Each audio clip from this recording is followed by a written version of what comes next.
Saka dokar ta ɓace da gwamna Dauda Lawal ya yi a ɓangaren kiwon lafiya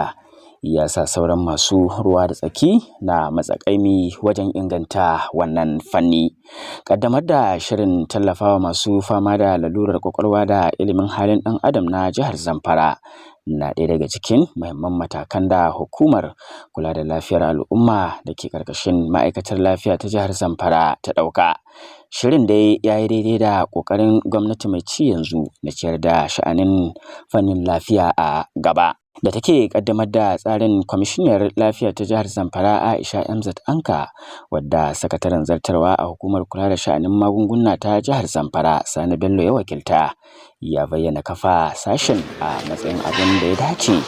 inda ya ƙara da cewar wannan sashe zai taimaka wajen kula da waɗanda lamarin matsalar tsaro ya rutsa da su da suka fuskanci matsalolin rayuwa daban-daban. Daraktan kula da lafiyar jama'a na ma'aikatar lafiya ta jihar Zamfara Yusuf Abubakar ya bayyana manufofin shirin, inda ya ce sashen zai taimaka gaya wajen inganta ayyukan kiwon lafiya ga masu fama da matsaloli daban-daban na ƙwaƙwalwa da sha'anin lamuran rayuwa. Hukumar kula da lafiya ta duniya, ƙungiyar kula da lafiyar iyalai,